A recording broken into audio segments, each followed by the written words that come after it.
நானும் டேனியல் பாலாஜியும் சித்தி சீரியலில் நடிக்கிறப்ப இருந்து நண்பர்கள்.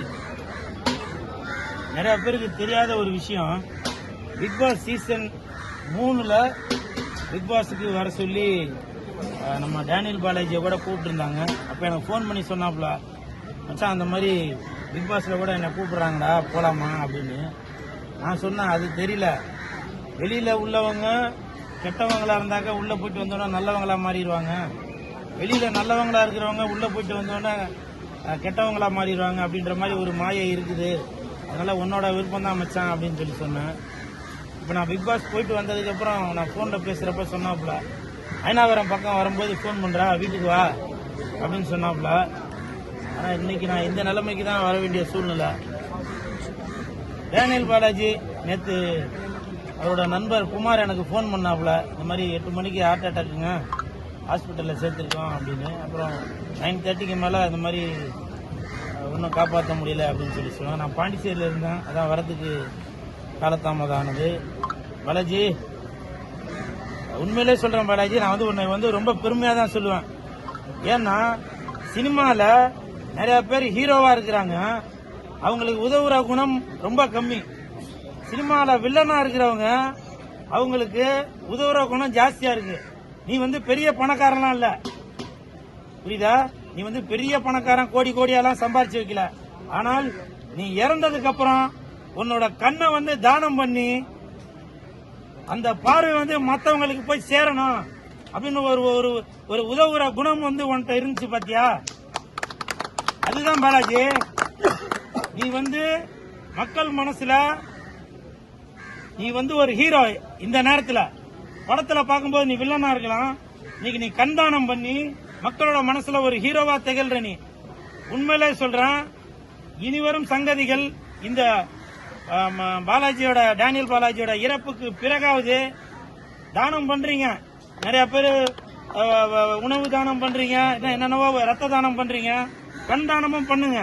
நம்ம இறந்ததற்கு பிறகு நம்மளோட பார்வை இன்னொருத்தருக்கு போய் சேரும், அவங்க இதனால பயனடைவாங்க.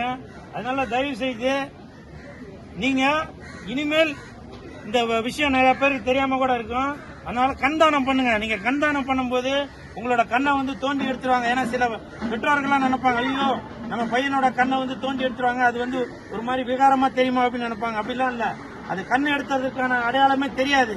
அப்படிதான் டாக்டர்ஸ் அந்த கண் எடுக்கிறத அது ஒரு மருத்துவ ரீதியா எடுக்கிறது அது. அதனால முடிஞ்ச வரைக்கும் கண்தானம் பண்ண பாருங்க. உதாரணத்துக்கு நம்ம டேனியல் பாலாஜி இறந்த பிறகு கூட அவரோட பார்வை மக்களுக்கு போய் சேரணும் அப்படின்னு நினைக்கிறாரு.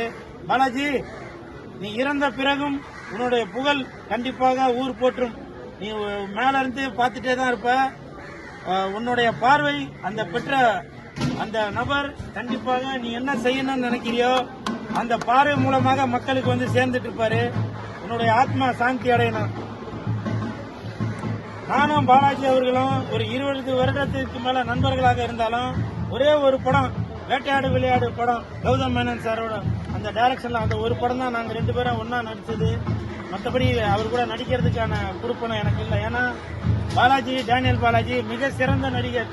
ரகுவரன் சாருக்கு பிறகு இன்னைக்கு பேர் சொல்ற ஒரு இடத்துல இருந்தவர் இன்னைக்கு அவர் அகால மரணம் அடைஞ்சிட்டாரு. உண்மையில எனக்குலாம் ரொம்ப பயமா இருக்குதுங்க. அடிக்கடி இந்த மாதிரி ஹார்ட் அட்டாக்லாம் வருது, எனக்கும் அந்த மாதிரி எதனா ஆயிருமோ அப்படின்னு எனக்கே ஒரு பயமா இருக்குது. நாளைக்கு நான் இறந்த பிறகு கூட எனக்கு இவ்வளவு கூட்டம் சேருமா என்னன்றது தெரியல.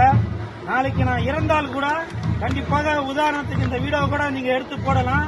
உண்மையிலே சொல்றேன், நீங்க இறந்த பிறகு உங்களுடைய தானம் என்னென்ன தானம் எல்லாம் செய்ய முடியுமோ, உடல் உறுப்புல கண் தானம் மட்டும் இல்ல, எவ்வளவு தானங்கள்லாம் இருக்கு, அந்த தானங்கள்லாம் நீங்க இப்பவே அதை ரிஜிஸ்டர் பண்ணிருங்க.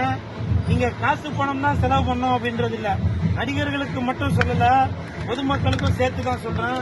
உங்கள் உடல் உறுப்புகளை நீங்க தானம் செய்யுங்க. நடிகர்கள் சில பேர் செய்தாக்க அது மக்களுக்கு கூடிய சீக்கிரத்தில் போய் ரீச் ஆகும்.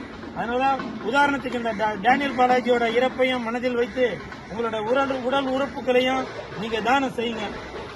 சரிங்களா?